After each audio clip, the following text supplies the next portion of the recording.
आज फाइनली किसी ने मेरे को ईमेल करा, अपनी कोई दिल की चीज़ शेयर करी है। आई गेस कोई प्रॉब्लम है।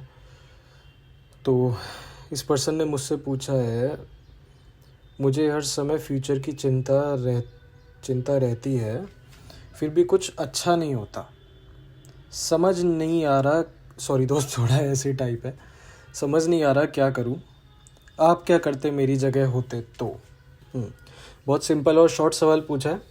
चलो इसको थोड़ा सा ना लॉजिकली सोचते हैं, क्योंकि दोस्त मुझे ना अपनी लाइफ में लॉजिक्स लगाना ज़्यादा पसंद है। So, तुमने कहा है कि मुझे हर समय फ्यूचर की चिंता रहती है। सीक्वेंस में करते हैं इस चीज़ को।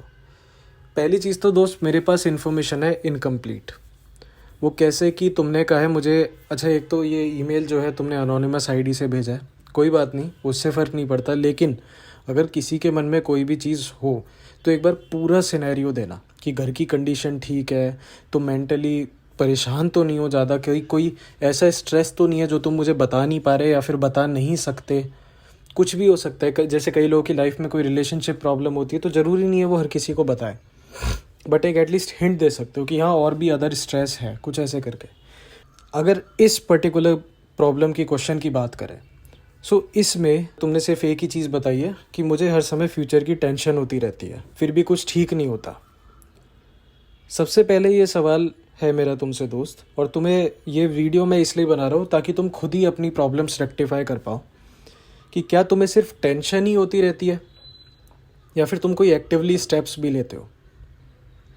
ओवर थिंकिंग के लूप में फंसना बहुत आसान काम है। तो सबसे पहला स्टेप ही यही है कि तुम अपने से पूछो कि क्या सिर्फ तुम टेंशन लेते रहते हो, प्लानिंग करते रहते हो कि अच्छा इस चीज़ को ऐसे ठीक करना है, वैसे ठीक करना है, और अगर तुम प्लानिंग करते हो तो क्या तुम उसके बाद कुछ एग्जीक्यूट कर रहे हो।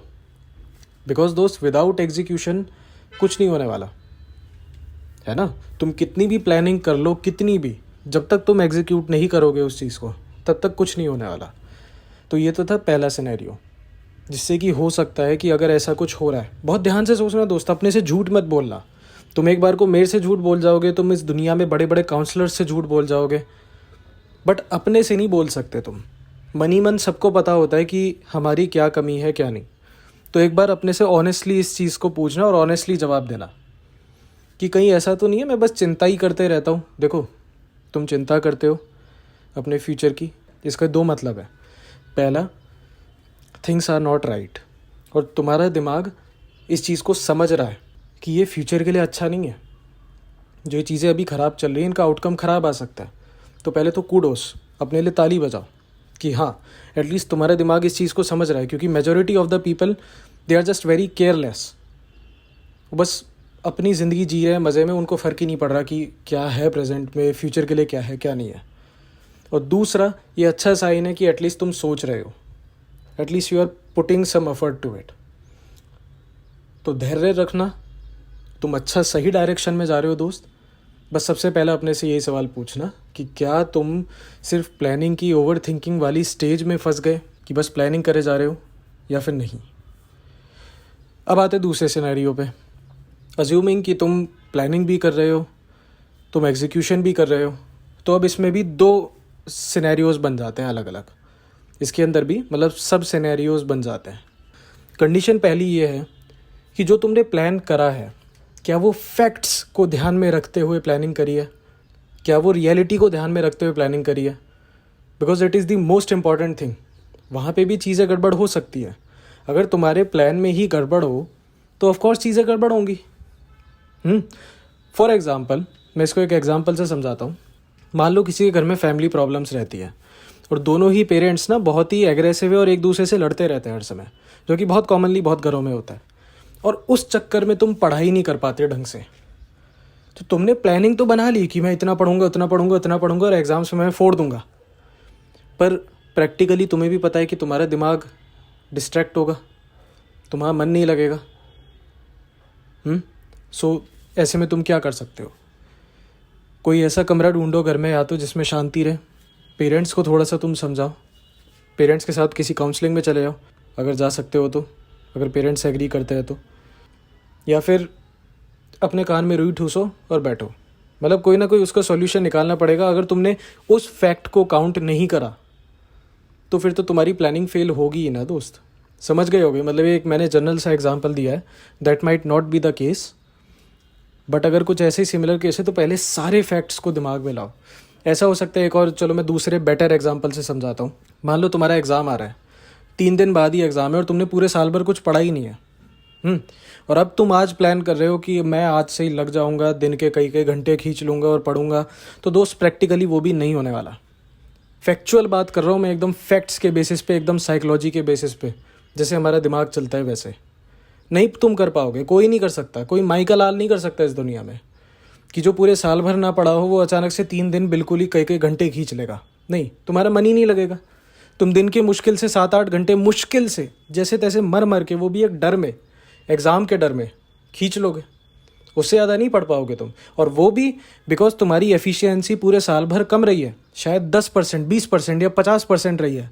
कि मान लो तुम पढ़ने बैठे 1 घंटे, लेकिन काम तुमने बस आधे घंटे का करा।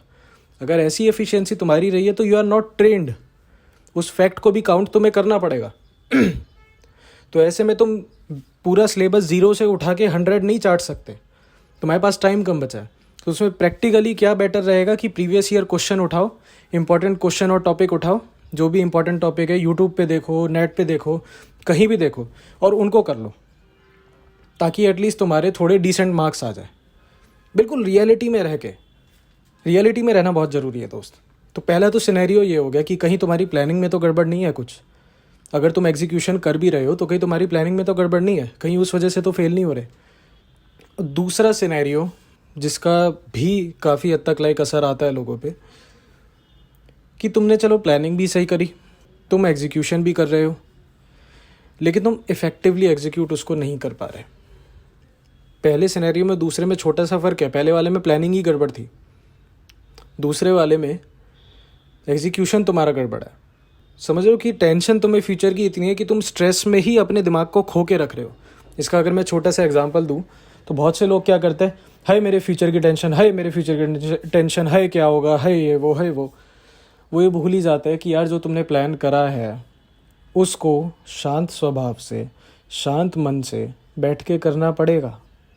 नहीं करोगे तो कुछ होगा ही नहीं। टेंशन ले लेके होना क्या है, समझ रहे हो ना, कि उसको तुम कर भी रहे हो लेकिन आधे अधूरे मन से कर रहे हो। आधे टाइम तुम्हारा दिमाग ही कहीं और है, आधे टाइम तुम्हारा दिमाग ही फ्यूचर की टेंशन में पड़ा हुआ है अभी भी। तो फिर वो चीज़ भी नहीं होने वाली है दोस्त। फ्यूचर की टेंशन से तो तुम्हें ही छुटकारा पाना पड़ेगा ना।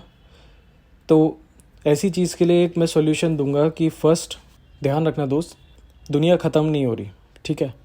इस दुनिया में कभी भी कुछ भी हो जाता है, बट इसका ये मतलब नहीं है कि दुनिया कल ही ख़त्म हो रही है। बिल्कुल अपना मन शांत करो, काम डाउन।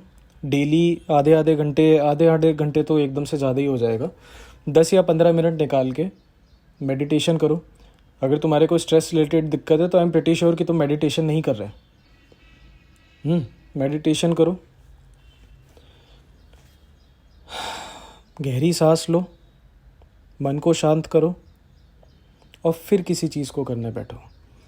अगर एकदम से फ्यूचर का थॉट तुम्हारे को कुछ परेशान कर रहा है तो एकदम से पॉज हो जाओ, अपने माइंड को एक्टिवली रिकॉल करवाओ कि तुम इस स्टडी टेबल पे क्यों बैठे हो, तुम अगर जॉब करते हो तो इस जॉब वाली जगह पे क्यों बैठे हो, उसको एक्टिवली रिमाइंड कराओ। To make your own future better, उसके लिए तुम्हें क्या करना पड़ेगा वो एक्टिवली अपने को रिमाइंड कराओ। तुम्हें काम करना पड़ेगा, कैसे करना पड़ेगा, एफिशिएंसी के साथ करना पड़ेगा, क्योंकि अभी it is the need of the hour. बस ये अपने को रिमाइंड कराओ, गहरी सांस लो और फिर से लग जाओ। थोड़ा सा देखो, क्योंकि अभी तुम्हें स्ट्रेस लेना तुम्हारी नेचर में आ गया होगा, तुम्हारी हैबिट में आ गया होगा। तो ये जो पर्टिकुलर मैंने चीज़ बताई है करने में टाइम लगेगा, मल्टीपल प्रैक्टिसेस लगेंगी, मल्टीपल बार तुम रुकोगे, गहरी सांस लोगे और फिर से काम में अपना दिमाग लगाओगे, क्योंकि फोकस डाइवर्ट बहुत आसानी से होता है। फोकस करना किसी चीज़ में is one of the most difficult thing for your brain. It is scientifically proven, but everybody can. तो अपने पे भरोसा रखना दोस्त, ठीक है। आसान नहीं है, क्योंकि तुम्हें एक तरीके से 0 से या फिर 20 से स्टार्ट करके 100 पे जाना है, तो दिक्कत तो होगी। ये भी फैक्ट अपने दिमाग में रखना, बट करना तुम्ही को है एट दी एंड, ठीक है दोस्त। आई होप जितने भी पॉसिबल सिनेरियो मेरे दिमाग में आए मैं उनको कवर अप कर पाया। अगर उसके अलावा भी कुछ और हो तो definitely you can email me again. और मैं अगेन एक चीज़ कहना चाहूँगा, I am not an expert, मैं कोई एक्सपर्ट नहीं हूँ, बट कुछ मैंने बुक्स पढ़ी है, कुछ मैंने साइकोलॉजी रिलेटेड रिसर्चेस पढ़ी है नेट से। सो इतना मेरे को आइडिया है कि जो मैं बोल रहा हूँ लाइक किस बेसिस पे मैं बोल रहा हूँ, उसके पीछे मैं कोशिश भी करता हूँ कि पूरा मीनिंग शॉर्ट में समझा पाऊँ, हाउ योर ब्रेन वर्क्स। तो मैं एक्सपर्ट नहीं हूँ, बट हाँ अपना मैंने एक व्यू पॉइंट दिया उस चीज़ पे। I hope it really helps you. ठीक है दोस्त, और एक और चीज़, लाइफ में लॉजिक्स ले आओ। तुम्हारा ब्रेन हर समय लॉजिकली सोचने की कोशिश करता है, तभी तो वो घबरा रहा है, तभी तो वो स्ट्रेस ले रहा है, क्योंकि उसे लॉजिकली दिख रहा है कि आज के एक्शन से मेरा कल का नुकसान हो जाएगा, है ना ये चीज़ सीधी सी। तो लॉजिक्स लाओ and improve your self day by day, धीरे धीरे लॉजिक्स लाओगे तो चीज़ें आसान हो जाएंगी। ठीक है दोस्त, परेशान मत होना, सब ठीक हो जाएगा।